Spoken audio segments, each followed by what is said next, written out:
સ્વાધ્યાય 1.2 નો ચોથો દાખલો એટલે કે છેલ્લો દાખલો. વર્ષ 2010-15 સુધી કોઈ એક પ્રકારના સ્કૂટરના વેચાણના પરંપરિત આધારે સૂચકાંક આપણને આપેલો છે અને એના પરથી આપણે અચલ શોધવાનું છે. થોડોક પ્રોબ્લેમ, કંઈ ચિંતા કરવા જેવું નથી. જવાબ આવે એ જવાબને આગળના વર્ષે ગુણાકારમાં લેવાનું. જે જવાબ આવે એના આગળના વર્ષે શું કરવાનું? ગુણાકારમાં લેવાનું. બીજું કંઈ જ કરવાનું નહીં. ચલો પહેલાં જે રકમ આપેલી છે એ રકમ લખી દે એટલે તમને વધારે આઈડિયા આવે. શું રકમ આપેલી છે? વર્ષ, એટલે પહેલાં વર્ષ લખી દઈએ. પછી પરંપરિત આધારે સૂચકાંક આપેલો છે એટલે આપણે લખીશું અહીંયા પરંપરિત આધારે સૂચકાંક. આ આપણને આપેલો છે. એના પરથી આપણે અચલ શોધવાનું છે તો અહીંયા લખીશું અચલ આધારે સૂચકાંક. ઓકે, ચાલો 2010 લઈને 2015 લખી દઈએ. 2010 પછી એક એક લીટી છોડીને લખી દઈએ. 2011, 12, 13, 14 અને છેલ્લે 2015. પછી જે સૂચકાંક આપેલો છે એ પણ લખી દે. 110 અહીંયા આપેલો છે એટલે લખી દે. 112, 109, 108, 105 અને 111 આ આપેલું જ છે. ફક્ત જે જવાબ આવે એને ગુણાકારમાં લેવાનો. આપણે એ વાત કરી. પરંપરિતનું જ્યારે અચલમાં ફેરવવામાં આવે, સાંભળજો, પરંપરિતને જ્યારે અચલમાં ફેરવવામાં આવે અને આધાર વર્ષ નથી આપેલું ત્યારે જે પહેલો સૂચકાંક એ જ બેઠો લખી દેવાનો.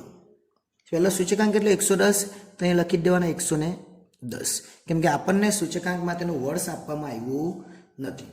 જો વર્ષ આપેલું હોતે તો ચિંતા નહીં. આ તો નથી આપ્યું એટલે આપણે શું કરવાનું? 110 બેઠો જ લઈ લેવાનો. એટલે 110 જે છે એ બેઠો જ લઈ લેવાનો, કેમ કે પરંપરિતમાંથી અચલમાં ફેરવવાનું છે એટલે. હવે શું કરવાનું? આ રકમનું કામ નથી, લઈ લઉં છું. આટલો દાખલો બેઠો દેખાય. આ 112 છે, 112 લઈએ. આપણે એવું કીધું આગળના વર્ષને ગુણાકારમાં લઈએ. જવાબ 110 ગુણાકારમાં લેવાનો અને છેદમાં 100.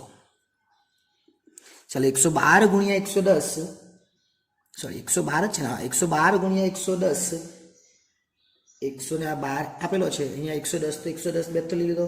2009 ની વાત કરીએ. 2010 જો શું કરવાનું છે એ જોજો. 112 આપણને આપેલો છે ને 110 છે. શું કરીશું? તો આ ગુણાકાર બેઠો કરી લો એટલે ખબર પડી જાય કેટલો આવશે. 123.2. પછી શું કરવાનું? જે જવાબ આવે તે કામ લાગે એવું મેં કીધું. જે જવાબ આવવાનો તે આપણે શું કરવાનો? કામ લાગવાનો. આ જે જવાબ અહીંયા ગુણાકારમાં લીધો ને એ જ જવાબ અહીંયા ગુણાકારમાં લેવાનો એટલે 109 તો છે જ. જે જવાબ આવે એને ગુણાકારમાં લેવાનો એટલે 123.2 અને છેદમાં 100. આ જે જવાબ આવે એને ગુણાકારમાં લેવાનો. ચલો કેટલો જવાબ આવે? 109 ગુણ્યા 123.2 ભાગ્યા 100 એટલે 134.29. ફરીથી જે જવાબ આવે એને કામે લેવાનો એટલે 108 તો છે જ આપણા. જવાબ જે આવે એને ગુણાકારમાં લેવાનો એટલે 134.29 છેદમાં 100. ચલો 134.29 ગુણ્યા 108 કરીએ અને ભાગ્યા 100 એટલે 145.3.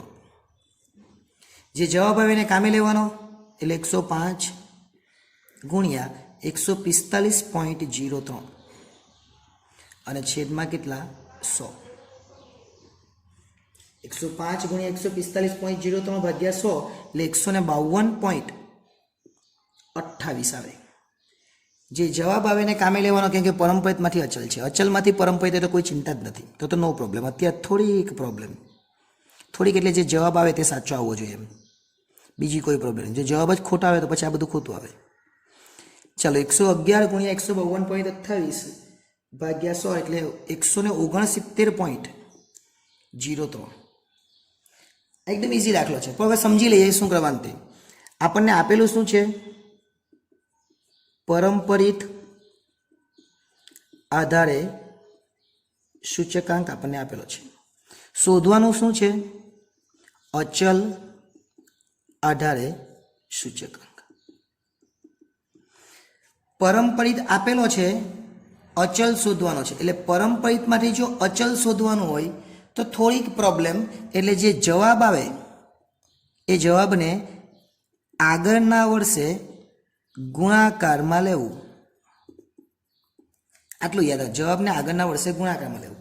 પણ અચલમાંથી પરંપરિત કરવું તો જે આપણે પરંપરિતની રીત કેવી, ધારો કે આ 100 છે, આ 110 છે, આ 120 છે, તો પહેલાં તો 100 લઈ લીધા, સમજો. આ પછી 110ના છેદમાં આ 100 ગુણ્યા 100, પછી 120ના છેદમાં 110, 120ના છેદમાં 110 ગુણ્યા 100, પછી ધારો કે અહીંયા 140 આવી, પછી 140ના છેદમાં 120 ગુણ્યા 100. એટલે આના છેદમાં આ લઈ આવવાનું ક્યારે, જ્યારે અચલમાંથી પરંપરિતમાં ફેરવવું હોય ત્યારે. પણ પરંપરિતમાં અચલમાં ફેરવવું હોય તો જે જવાબ આવે એ જવાબને આગળના વર્ષે લેવાનું. જે જવાબ આવે એને આગળના વર્ષે ગુણાકારમાં લેવાનું. આજે 145.03 એને આગળના વર્ષે લીધું, 152.28 એને આગળના વર્ષે લીધું ગુણાકારમાં. પણ જો પેલી રીત તો મેં શું કીધું તમને, ધારો કે આ પહેલું છે તો 110 આવી ગયા, આમાં શું કરવાનું, 112ના છેદમાં 110 ગુણ્યા 100. આમાં શું કરવાનું, 109ના છેદમાં 112 ગુણ્યા 100. ક્યારે, જ્યારે અચલ આપેલો હોય ને પરંપરિત શોધવાનું હોય. 108ના છેદમાં 109, 105ના છેદમાં 108, 111ના છેદમાં 105. જ્યારે અચલ આપેલું હોય ને પરંપરિત શોધવાનું હોય ત્યારે. અત્યારે તમારે આ બધું કામનું નથી, અત્યારે તમારે જે આ મેં દાખલો કરાવ્યો એ જ કામનો છે. એટલે આ હતું આખું જ આપણું સ્વાધ્યાય 1.2 અહીંયા પૂરું થઈ જાય. નેક્સ્ટ ટાઈમ જ્યારે મળીશું ત્યારે સ્વાધ્યાય 1.3ના દાખલાઓ વિશે જોઈશું. આભાર.